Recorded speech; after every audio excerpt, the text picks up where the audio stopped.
Hey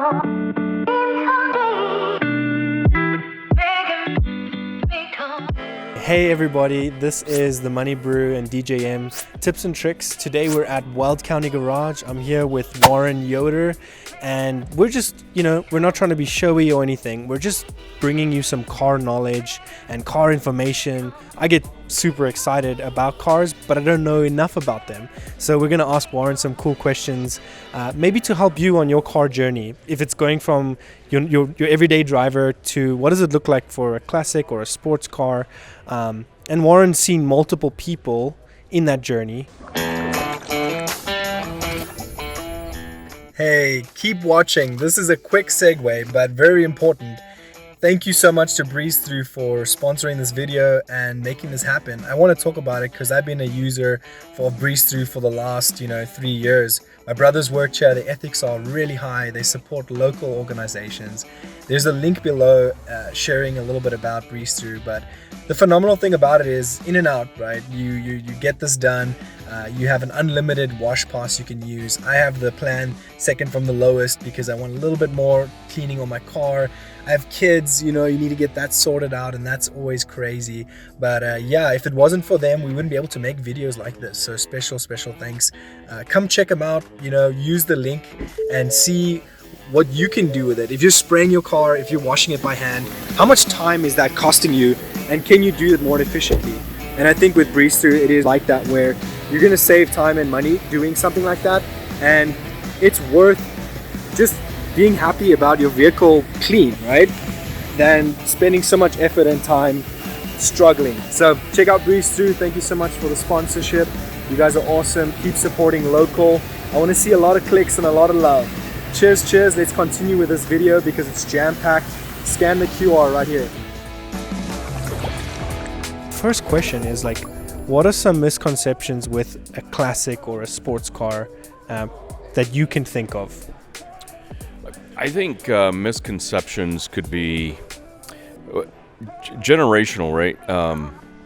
Somebody who is 60, 70, 80 years old, what they grew up with is a type of classic car they seem to gravitate to. So classic cars, in my mind, have a lifespan, right? For a Model A or a Model T, very few people are interested in that kind of stuff anymore, but 50, 60, that's going to appeal to one audience. But when I look at my 18-year-old son, he really doesn't have any of these cars in his, for what he grew up with that turns him on. So I see him gravitate to something from the 70s or maybe early 80s. So, but I think classic cars appeal to everybody in some sort, whether they had something in their background, a car in their family, or just because they think it's cool now and nostalgic. So yeah. So you were mentioning your son, and I always am blown away at his choice of car, which is so cool. I think too. But what was that for him? Because he was adamant about trying to pursue that as a first car, even though not everyone else would pursue that. But it's perfect for his friends and everything. And what car is that? He's driving an old Volkswagen bus. So, and he liked it more just because of the vibe that it put off. The thought of putting a surfboard on top and going to California, although he's never done that and never will, right. That appealed to him. Right? He likes that. That lifestyle's appealing. So, the bus fits that. Yeah. It's almost like he had to go through the pain of waiting to fix it, finding one that he could get, and it wasn't like he just got it and it was done. He had to work for it. And I think a lot of times in those sorts of cars, I'm finding people are working for it. I don't know if you would agree. There's a sense of, I think online they make it seem like, oh, this is just going to be this fluffy thing, but there's more to it. There's more work. It's not flashy. There's a little bit of a club mentality, but there's work, right? Well, there's the work and there's a lot of money that's involved. What you're going to put and invest into a classic car, 9.5 times out of 10, you're not going to get it out of it. Interesting. Yeah. So just know that going in, it's expensive. It's fun. It's a hobby. I don't think I'd look at having a classic car as my daily driver.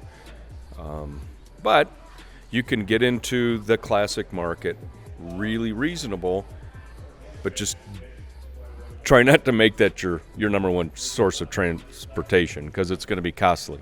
So that's great. That's a great point for you guys there. I mean, if it is going to be a daily driver, right, like it's going to have to be something less over the top, like what Cayman has. You know, he's got a bus or a VW that makes sense for him. So I love that.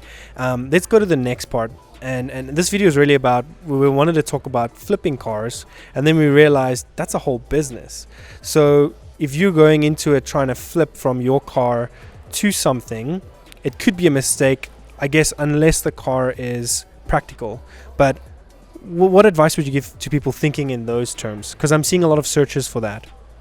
Yeah, I think if that's what you want to do, it does take a lot of research, and it's getting harder and harder, like anything else, to find those good deals out there, right? Mm-hmm. My first vehicle is a 51 GMC. I spent $750 for it. This was 45 years ago, and I sold it for $1,500. So not a big difference, but that's a 100% increase, right? Yeah. That truck today would probably sell for $30,000. So you never know what's going to be hot, when, and how. So there still is those finds out there. I'm going to call them barn finds. Yeah. Fewer and fewer. But watch the trade magazines. Yes. That's where I learned a lot. Like these editors trying to decide what they think is going to be the next hot car, a Toyota Supra, or who knows? Who knows what that vehicle is? And sometimes they're right, sometimes they're wrong. But it's just find what.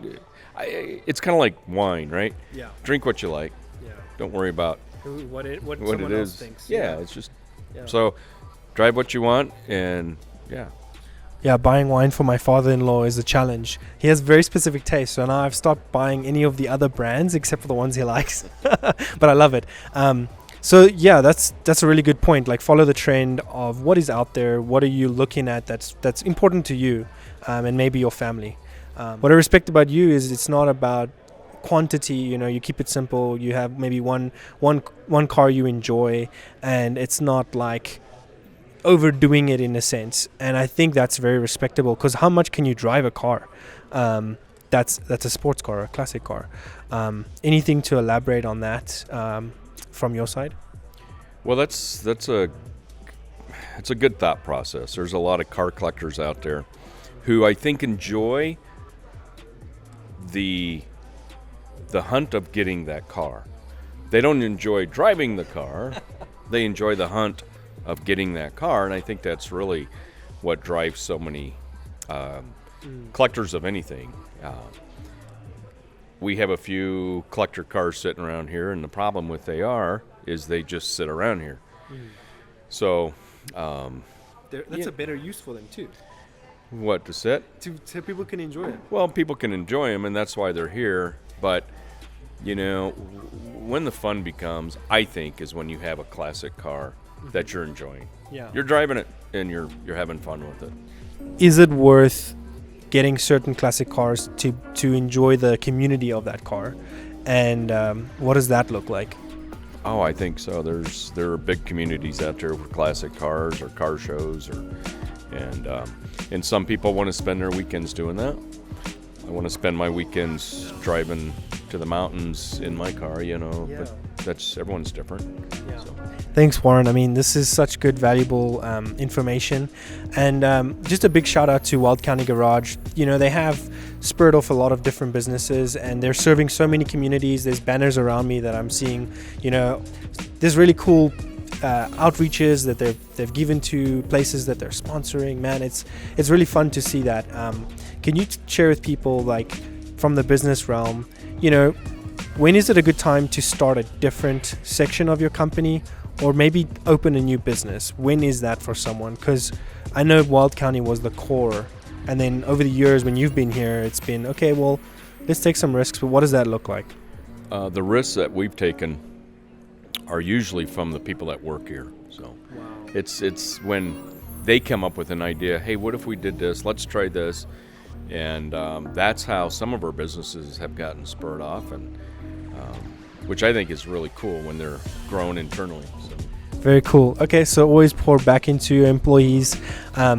Once again, thank you, Warren, and thank you guys for watching this. Catch any of more of this content, and we'll be seeing more of the businesses and the people and things like that. Yeah, thanks for your time. Cool, that was awesome. I ain't here for the money, I ain't here for the fame. Though it might be nice to own a jet plane, I'ma do it all for you. Come along and see us.